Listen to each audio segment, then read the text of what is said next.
Ce mercredi 22 septembre 2021 s'est ouverte à la Maison des Jeunes de Diegangpevi la 3e session ordinaire du Conseil municipal de Porto-Novo pour le compte de l'année 2021. Plusieurs points ont été abordés par le président du Conseil municipal, le maire Charles Koti, à l'ouverture des travaux. Je voudrais saisir cette occasion pour vous annoncer, chers collègues, que le président de la République a porté à notre connaissance, au cours d'une séance d'information tenue hier 21 septembre, la réforme structurelle du secteur de la décentralisation. À cet effet, je me permets de vous dire que cette réforme augure de bonnes perspectives, non seulement pour une gestion efficace de nos communes, mais également envisage une amélioration des conditions des membres du Conseil que nous sommes.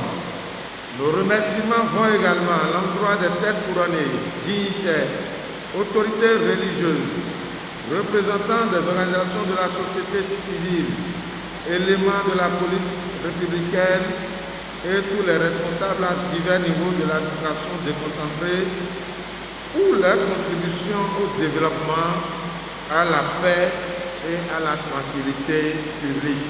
Nous ne saurions omettre les membres de l'administration préfectorale avec à sa tête Madame le préfet de l'Ouémé ainsi que nos chers collaborateurs de l'administration municipale qui nous appuient et nous accompagnent dans l'accomplissement quotidien de notre devoir.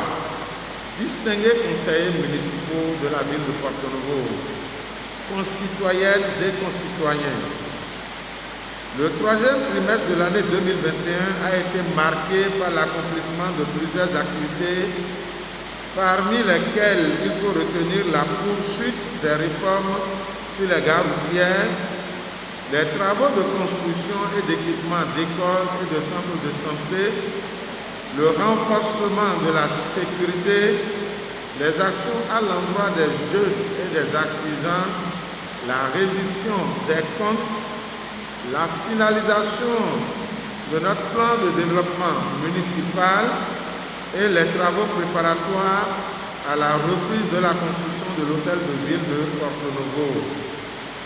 Les séances et prises de contact dans le cadre de l'organisation du FIP, sans compter les nombreuses audiences du maire avec les autorités au sommet de l'État, mais aussi avec leurs concitoyens. Dans le domaine des réformes sur les gares, il n'est pas superflu de rappeler que les résultats obtenus sont éloquents. Les recettes engrangées en 14 semaines, c'est-à-dire 3 mois et demi d'expérimentation des nouvelles stratégies de mobilisation, nous ont permis de mobiliser 58 808 400 francs contre une prévision annuelle de 17 millions. Cet exploit réalisé en quelques semaines dépasse les réalisations des 5 dernières années. Au cours de ce trimestre, nous avons outillé nos chefs quartiers sur des techniques de suivi des étrangers sur notre territoire. L'assurance pour le renforcement du capital humain se veut le meilleur cadre de renforcement des capacités destinées à améliorer la performance et la compétitivité des artisans du Bénin en général et ceux de la ville capitale en particulier. Il n'est donc un secret pour personne que les meilleurs artisans de notre pays se trouvent à Porto-Novo et dans les communes environnantes. Nous attacherons donc du prix à une large diffusion du volet Action Formation en vue d'une adhésion massive de nos artisans. Après plusieurs mois d'attente interminable, le processus d'élaboration du plan de développement municipal PDM de la ville est achevé et son adoption est prévue pour la prochaine session extraordinaire au regard de sa densité.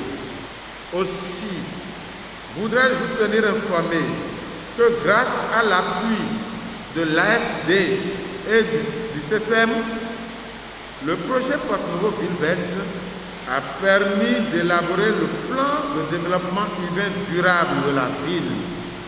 Ce document, d'une importance très capitale dans l'aménagement spatial de notre ville, a été présenté au ministre du Cadre de vie et du Développement durable pour être intégré après observation, bien sûr, de l'autorité dans la politique d'aménagement global du gouvernement.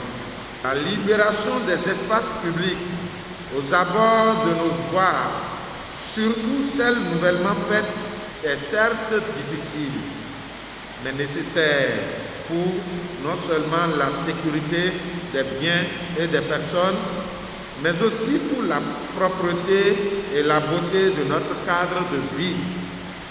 Ce faisant, nous aurions démontré au président de la République toute notre reconnaissance à l'effort d'amélioration qu'il fait en ce qui concerne notre cadre de vie et par ricochet l'encourager à investir davantage dans notre ville. Nous saisissons donc une fois encore cette tribune pour inviter ceux qui ne l'ont pas encore fait à s'exécuter sous peine d'une libération forcée. D'autre part, nous ne cesserons d'insister sur la pandémie de la Covid-19, dont les effets dévastateurs ne sont plus à démontrer.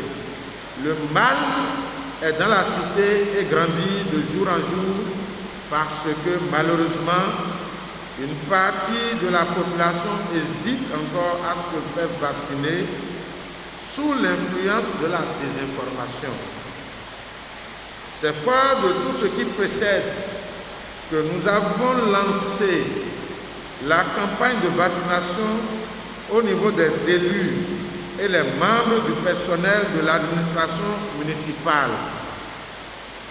C'est le lieu pour moi de remercier tous ceux qui l'ont fait parce qu'ils nous garantissent désormais une sécurité sanitaire et par la même occasion inviter ceux qui restent à poser l'acte salvateur. Notifions qu'au cours de cette cérémonie, le conseiller municipal François Ronvou, désormais 3e adjoint au maire, a officiellement été installé.